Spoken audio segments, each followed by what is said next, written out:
5,1 perempat RRI, para pendengar dimanapun Anda berada, di Jumat ini tanggal 15 kita kembali pada perbincangan Jumat berkah, Jumat Mubarak ya. Dan di sini tentu saya sudah punya dua narasumber. Yang pertama ada Dr. Andes Haji Hasbullah Tahir, yaitu selaku Kabid Bimas Islam Kanwil Kementerian Agama Provinsi Maluku Utara. Assalamualaikum Pak. Waalaikumsalam. Iya. Dan hari ini kita juga ditemani oleh narasumber cantik kita, yaitu Ibu Siti Mutiah SPDI MPD selaku Ketua Pengurus Wilayah PGM Indonesia Maluku Utara. Selamat pagi Ibu. Pagi. Oke. Nah, para pendengar dimanapun Anda berada, pada kesempatan kali ini kita akan membahas satu pembahasan yang menurut saya ini cukup menarik di kalangan anak muda maupun kalangan dewasa di hari ini ya, apalagi pada momen bulan puasa ini, yaitu terkait dengan mood Ramadan. Nah, kalau misalnya kita ngomongin soal mood ini kan berarti berkaitan dengan perasaan gitu. Jadi di sini kita akan mengulik lebih dalam lagi terkait dengan mood kita sebagai remaja, sebagai anak-anak, dan sebagai orang dewasa di bulan puasa ini seperti apa. Kadang-kadang kalau ngomongin perasaan, ngomongin mood di bulan puasa ini kan kadang-kadang stabil, kadang-kadang tidak stabil. Kita yang puasa juga kadang-kadang emosi, kadang-kadang sedih. Nah ini nih nanti kita akan mengulik kira-kira bagaimana cara kita untuk lebih produktif di bulan Ramadan, berkaitan dengan perasaan kita ini lebih positifnya tuh bagaimana. Nah mungkin saya akan duluan kepada Pak Hasbullah Tahir ya. Oh ya, oke. Kalau gitu kita akan mulai dulu kepada Ibu Siti Mutiah, memberikan sekilas terkait dengan pembahasan itu gimana, mood di Ramadan ini harusnya bagaimana gitu. Oke, silakan Ibu. Baik, terima kasih. Assalamualaikum warahmatullahi wabarakatuh. Waalaikumsalam. Alhamdulillahillazi an'amana bi ni'matil imani wal islam.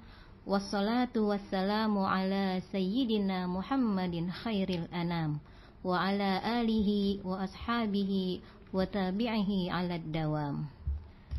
Puji dan syukur kita panjatkan kehadirat Allah Subhanahu wa taala. Berkat rahmatnya kita bisa melakukan siaran melalui RRI Pro 4 Ternate. Salawat dan salam tidak lupa kita sanjungkan kepada junjungan kita Habibana wa Nabiyana Muhammad sallallahu alaihi wasallam. Yang saya hormati Bapak Dr. Andes Haji Hasbullah Tahir selaku Kabid Bimas Islam Kanwil Kementerian Agama Provinsi Maluku Utara, saudari host yang cantik Kakak Riri, dan Pak Haikal Dapitan. Yeah. Untuk hari ini kita berbicara tentang mood Ramadan. Sebenarnya tema ini bisa diartikan dua arah. Ada mood menghadapi atau menjalankan selama Ramadan, atau apakah Ramadan ini bisa berefek terhadap mood itu sendiri. Oke. Jadi dua arah dua ya. arah ya berarti. Tapi bisa kita bahas secara satu persatu. Dimulai dari istilah mood. Dalam bahasa Indonesia itu kan artinya suasana hati atau keadaan perasaan seseorang. Biasanya mood ini digunakan untuk menggambarkan perasaan seseorang dalam jangka waktu tertentu alias tidak permanen. Mood bisa berubah-ubah tergantung pada berbagai faktor. Bisa karena kejadian yang dialami, maka mood itu bisa berubah. Bisa karena faktor lingkungan, misalnya cuaca yang panas. Dan bisa juga karena kondisi fisik seseorang. Mood berbeda dengan emosi, meskipun keduanya berkaitan dengan perasaan. Ya. Mood itu bersifat lebih umum, tidak terlalu intens. Misalnya, letak perbedaannya ya dengan emosi. Perasaan senang atau sedih termasuk emosi yang spesifik dan intens. Sedangkan suasana hati yang baik atau istilahnya good mood ataupun suasana hati yang jelek yang diistilahkan itu bad mood itu adalah gambaran mood secara umum. Iya. Mood harus dijaga kestabilannya agar kita bisa berpikir dan bertindak dengan baik. Karena kalau mood itu nggak dijaga bisa mempengaruhi kita dalam mengambil keputusan. Biasanya kan pengambilan keputusan itu tergantung mood seseorang juga. Makanya dan bisa fatal kalau misalnya salah. Makanya kita tuh harus bisa menjaga kestabilan mood agar interaksi dan sosialisasi kita itu juga bisa berjalan dengan baik. Ada beberapa faktor yang mempengaruhi mood. Saya berikan gambaran secara umum dulu, yaitu faktor internal dan faktor eksternal. Nanti lebih lanjut bisa dijelaskan pada forum diskusi. Selanjutnya ada juga beberapa tips untuk menjaga mood agar tetap stabil. Ada juga dampak mood yang negatif supaya kita bisa tahu ya, dan kita bisa mengarahkan agar mood kita ini terus berjalan di koridornya yang benar.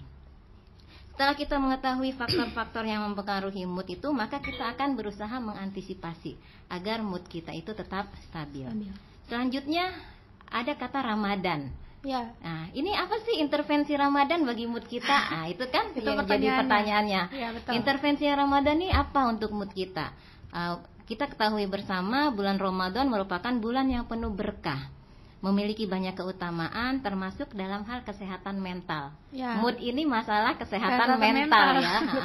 Dan di mana kesehatan mental juga berkaitan dengan kesehatan fisik. Dalam Islam itu ada anjuran untuk berbahagia, rasa bahagia. Berarti kita diarahkan untuk memiliki suasana hati yang bahagia ketika menyambut bulan Ramadan. Di mana hadis Nabi itu mengatakan man fariha bidukhuli Ramadan haramallahu jasadahu 'alan niran. Barang siapa yang bergembira, suasana hati yang gembira memasuki bulan Ramadan, maka Allah haramkan jasadnya masuk ke dalam neraka. Ya, mudah-mudahan. Nah, dari situ berarti Islam mengajarkan untuk kita menjaga suasana hati yang baik. Jadi menjaga mood yang baik ini merupakan salah satu ajaran dalam Islam. Berarti kan masuknya wajib berarti ya? Menjaga suasana hati ini. Sunnah muakkadah ya, sunnah yang diutamakan karena itu berpengaruh banyak loh untuk aktivitas kita, keseharian kita. Terkait bulan Ramadan, intervensi Ramadan terhadap mood kita itu ada beberapa ya. Misalnya kita melaksanakan ibadah puasa, kita melaksanakan sholat 5 waktu minimal, ditambah lagi sholat-sholat sunnah yang lainnya, itu berdampak untuk mood kita. Membaca Al-Quran atau tadarusan, zakat, sedekah. Terus ada juga kebiasaan positif yang kita lakukan di bulan Ramadan, misalnya silaturahmi, kayak buka bersama. Anak-anak muda ini kan senang banget tuh bukber, dan itu bisa meningkatkan mood. Terus ada juga gendang sahur, itu juga disenangi kan. Tradisi-tradisi di Ternate ini itu meningkatkan mood, dan itu hanya terjadi di saat bulan Ramadan. Berarti intervensi Ramadan itu sangat besar terhadap perkembangan mood kita. Selanjutnya mood yang perlu dijaga selama bulan Ramadan itu yang pasti mood yang positif. Misalnya contohnya bersyukur, bahagia, semangat, cool, calm, tenang dan sabar. Terus mood produktif. Jangan sampai puasa ini bikin nggak produktif, tiduran terus. Jadi harus puasa itu mood kita tuh produktif, yaitu misalnya fokus, terus motivasi, mau belajar sebagai pelajar, mau bekerja sebagai pekerja, disiplin dan tetap kreatif. Salah satunya kegiatan kita ini mengasah kreativitas kita. Dan juga mood peduli, di mana ada empati, kita bisa merasakan bagaimana orang-orang yang kekurangan, misalnya nggak makan siang setiap hari atau tapi kita kan hanya di bulan Ramadan. Terus kedermawanan dan sikap pemaaf. Saya rasa sebagai pengantar itu dulu. Terima kasih. Terima kasih Ibu Mutiah. Selanjutnya saya ke Pak Hasbullah ya, terkait dengan mood ini.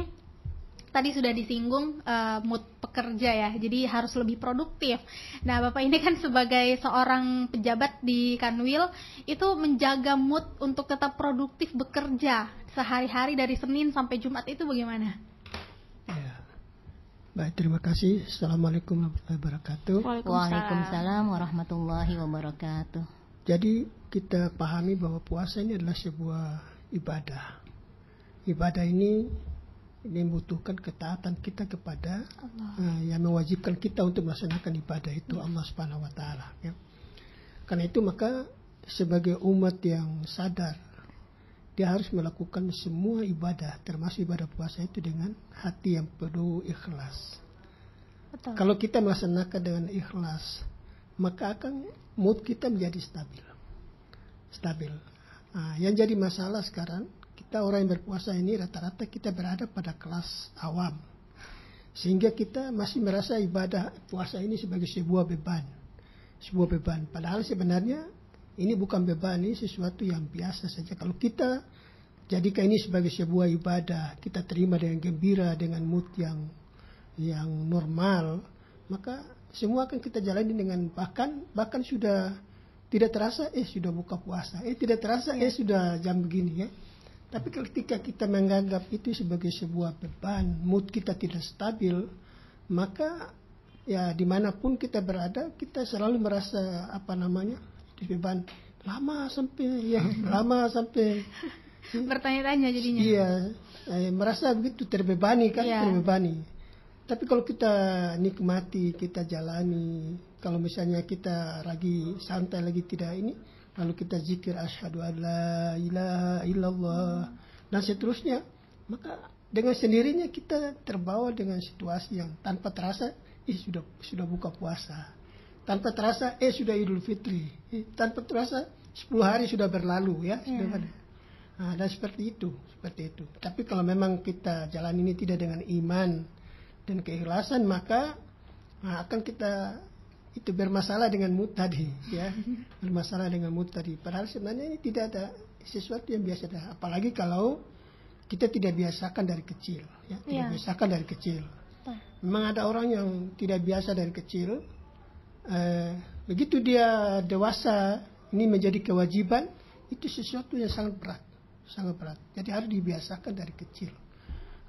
Pengalaman pribadi saya masih kecil sudah diajarkan puasa setengah hari dulu, habis itu lanjut.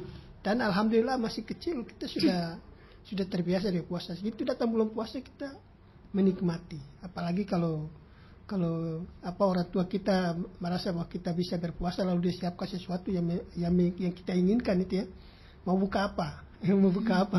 Biasanya orang tua begitu. Akhirnya kita enjoy saja begitu ya, dalam menjalankan ibadah puasa. Ya seperti itu. Oke. Baik. Para pendengar dimanapun Anda berada, itu tadi sekilas terkait dengan mood. Jadi ini nanti habis ini akan ada sesi diskusi. Untuk pendengar yang ingin bertanya, menanyakan lebih lanjut terkait dengan hal tersebut, silahkan menghubungi di nomor 0821 9526 6695. Sekali lagi, untuk pendengar yang ingin bertanya, selanjutnya bisa berkomunikasi di 0821 9526 6695. Baik, kita lanjut.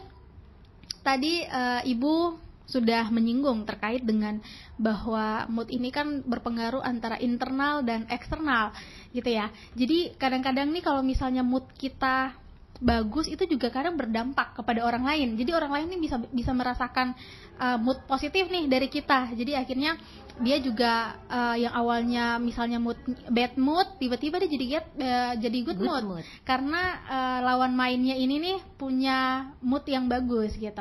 Nah, sebagai seorang pengajar, kemudian sebagai seorang ibu di rumah ya, untuk menjaga kestabilan emosi itu bagaimana? Menjaga kestabilan mood ini nih. Karena kan kayaknya problem-problem orang tua di rumah nih, kita melihat agak-agak emosional nih kalau misalnya berhadapan dengan anak-anak yang misalnya bandel segala macam, apalagi di bulan puasa ini. Apalagi banyak pengeluhan, kayaknya setiap 1 bulan ini setiap sore kita harus menyiapkan buka puasa, dan itu kayaknya menguras energi ya. Nah, untuk seorang ibu menjaga mood di rumah itu seperti apa? Oke, silakan Ibu. Iya, ada beberapa tips ya untuk menjaga good mood. Tips ini berlaku, saya rasa umum lah, setiap orang bisa melakukannya. Dimulai dari aktivitas atau gaya hidup yang sehat. Memulai pola hidup yang sehat, misalnya tidur teratur, istirahat teratur, makanan seimbang, nutrisi seimbang. Terus jangan lupa juga mempersiapkan waktu luang untuk kita me time. Itu penting ya. Penting banget. Me time itu fungsinya bukan untuk senang-senang sendiri sih, tapi lebih ke muhasabah, refleksi, merenung bahwa kita sebagai perempuan, sebagai profesional dalam pekerjaan, sebagai ibu, itu perlu waras. Iya, betul.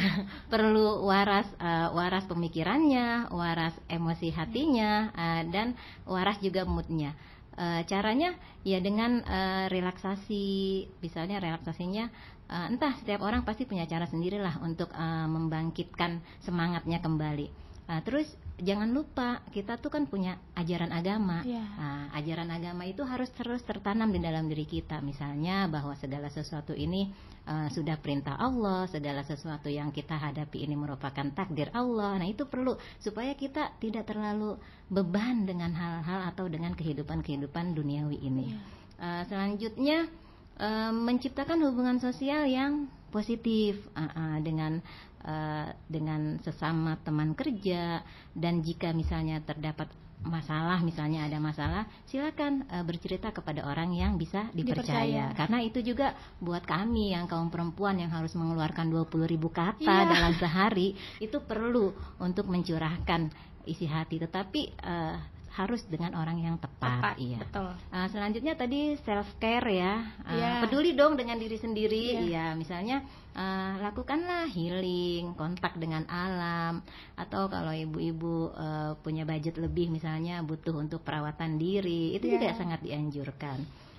Terus kalau misalnya semua itu masih mumet, masih bad mood, itu perlu bantuan psikologi kayaknya, psikiater. Iya, betul. Itu, dan jangan menganggap bahwa itu orang yang stres atau dia terjadi sesuatu dalam tubuhnya. Enggak, itu memang dia butuh bantuan aja, untuk sifatnya konsultasi. Jadi jangan juga berpikir negatif terhadap orang yang membutuhkan bantuan psikiater, karena itu untuk membantu menjadikan dirinya itu sehat mental kembali. Karena memang itu perspektif yang perlu akhirnya diluruskan ya. Karena orang-orang tuh melihat kalau misalnya ke psikolog ya berarti dia gila. Padahal belum tentu.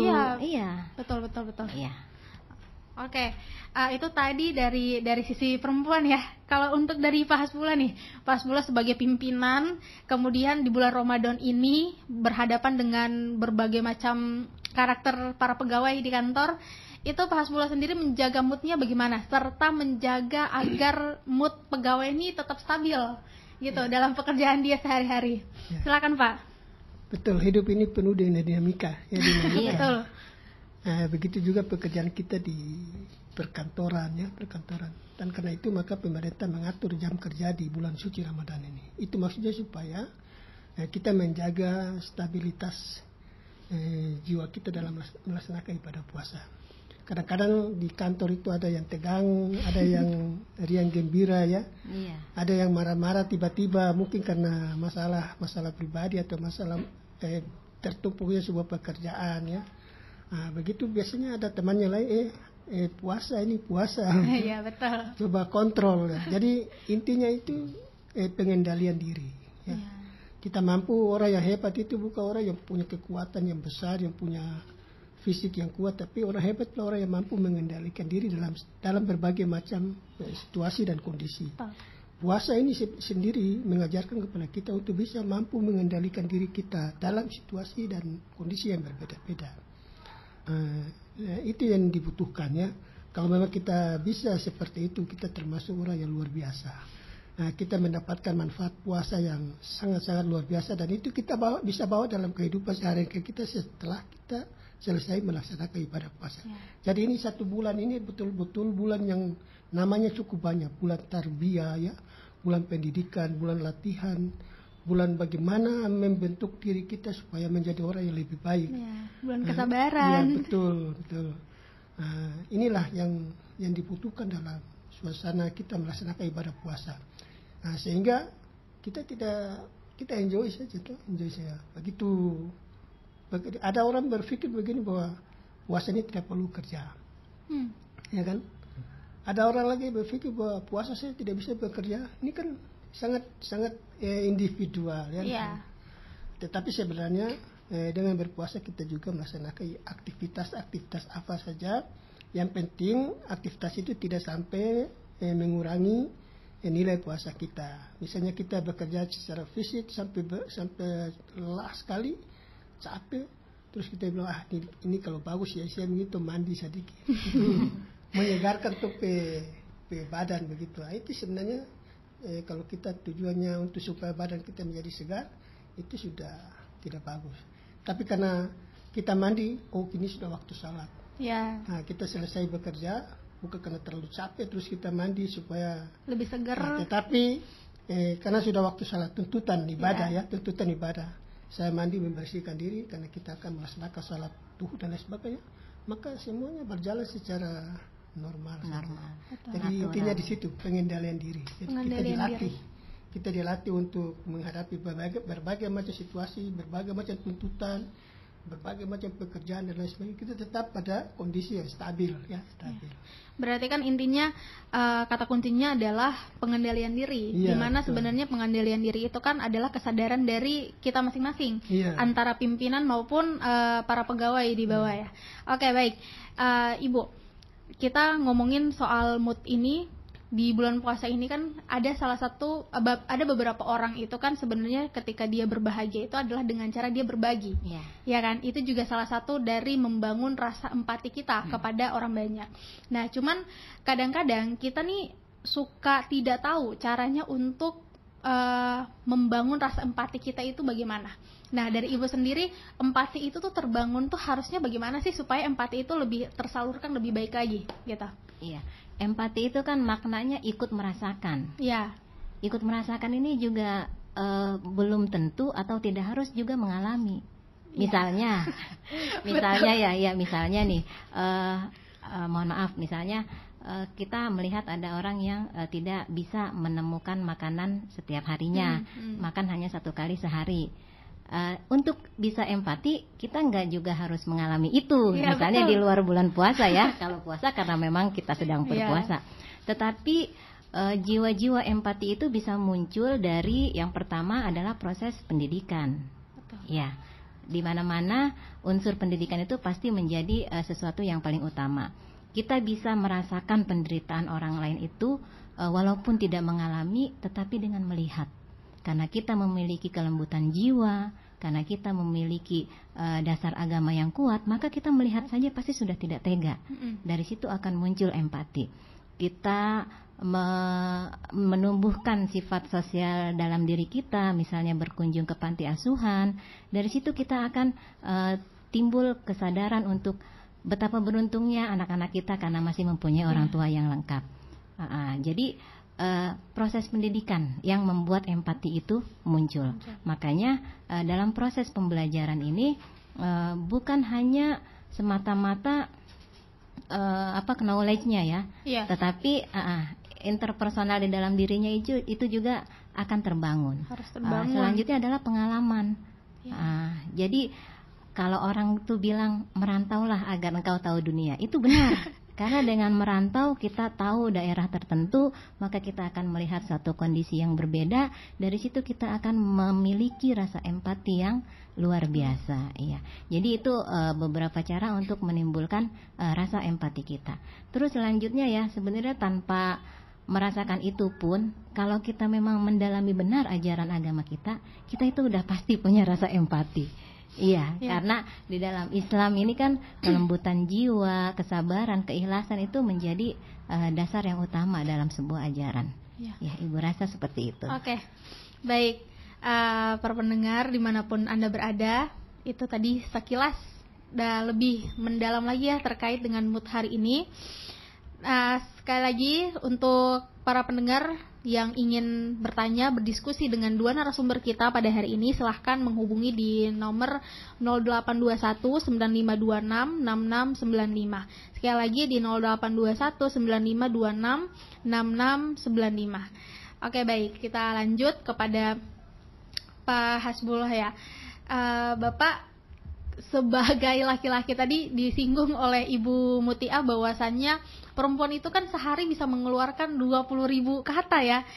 Artinya bahwa dia tuh untuk menaikkan moodnya yang dari awalnya negatif menjadi good mood itu kan biasanya dengan cara curhat misalnya ya ke teman-temannya.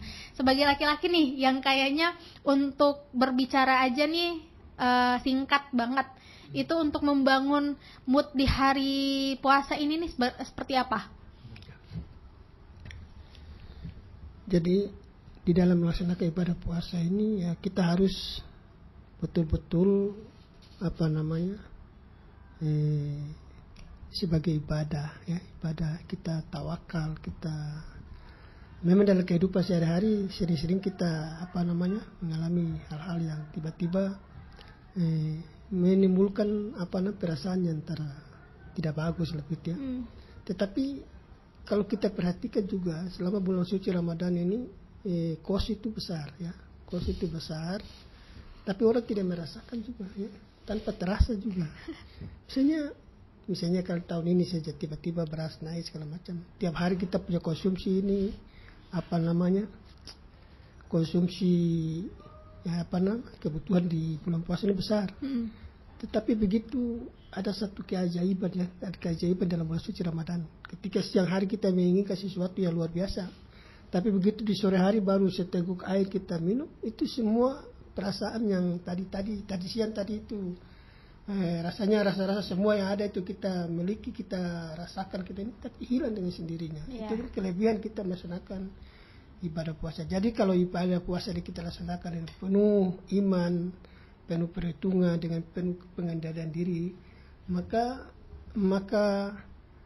akan menciptakan suasana yang positif ya, dan itu mengendalikan diri kita untuk menjadi lebih baik ya, menjadi lebih baik dari hari-hari sebelumnya ya. Hari-hari sebelumnya kita kadang-kadang tidak terlalu stabil ya. Tapi dengan melaksanakan ibadah puasa dengan sebaik-baiknya akan melatih diri kita menjadi orang yang lebih baik, bisa mampu mengendalikan diri kita, bisa mampu mengendalikan emosi kita, mampu mengendalikan semuanya.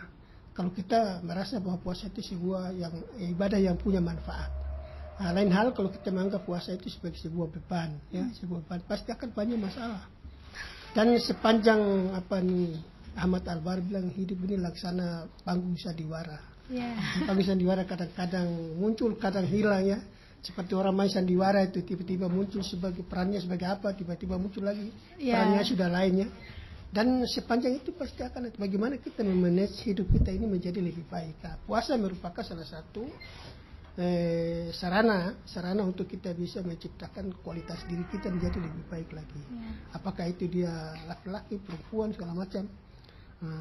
Itu standarnya itu pada keimanan ya.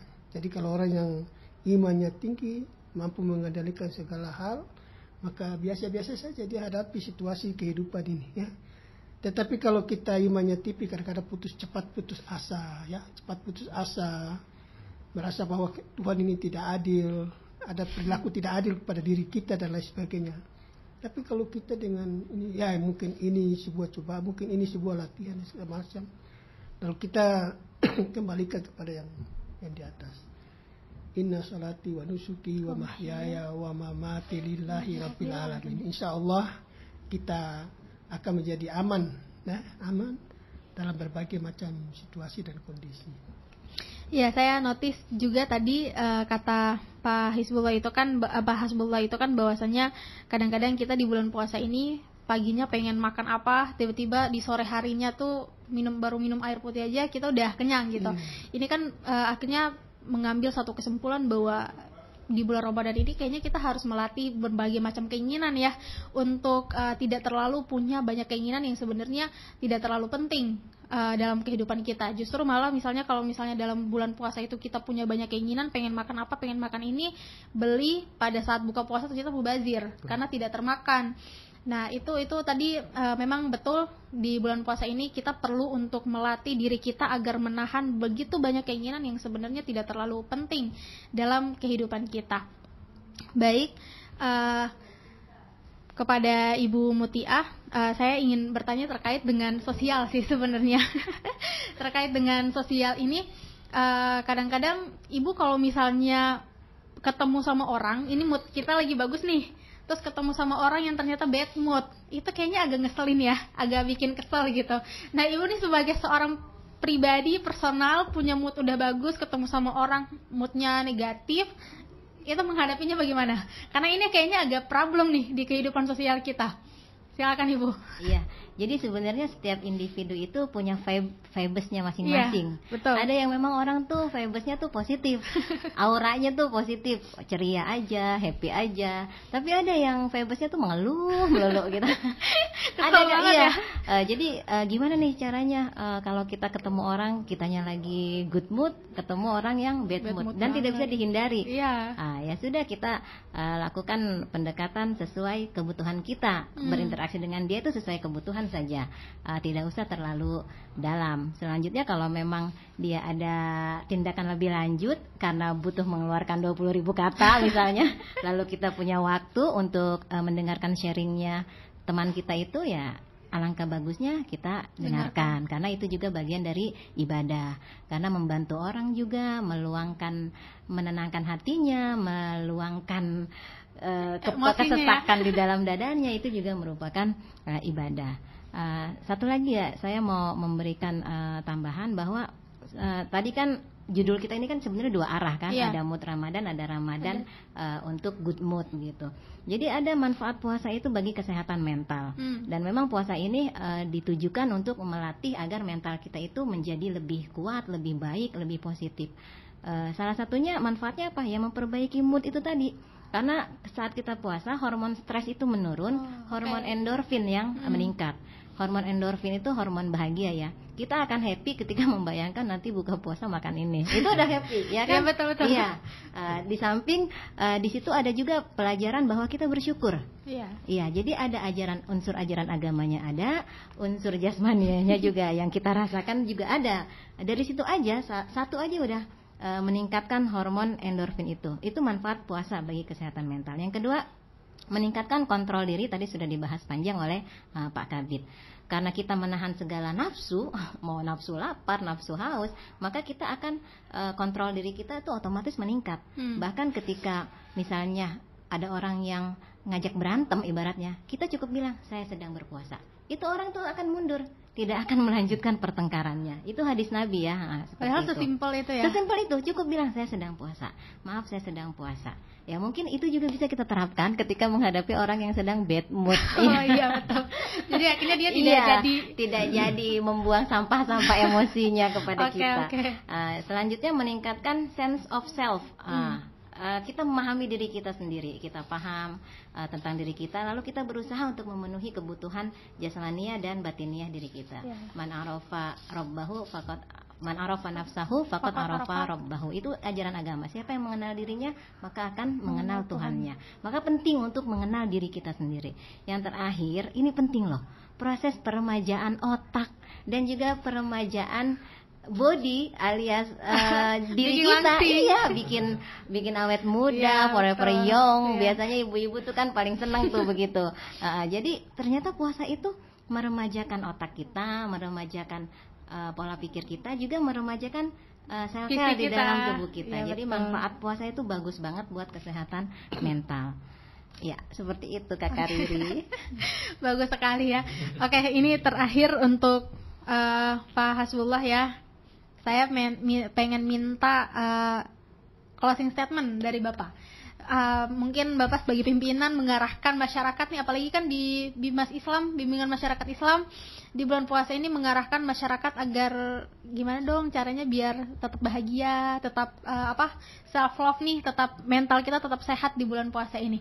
Silakan Pak. Ya, marilah kita melaksanakan ibadah puasa ini penuh iman dan takwa kepada Allah Subhanahu wa taala. Itu kata kuncinya ya, kata kuncinya. Kemudian tadi harapan sebagai Bimas Islam, saya merasa berterima kasih juga kepada teman-teman semua yang melakukan kegiatan-kegiatan positif seperti ini. Ini adalah mitra kerja kami, RRI juga mitra kerja kami, kita menjalin kerjasama, renungan dan lain sebagainya. Ini semuanya bertujuan agar supaya semarak Ramadan itu lebih mengarah kepada peningkatan kualitas iman dan takwa.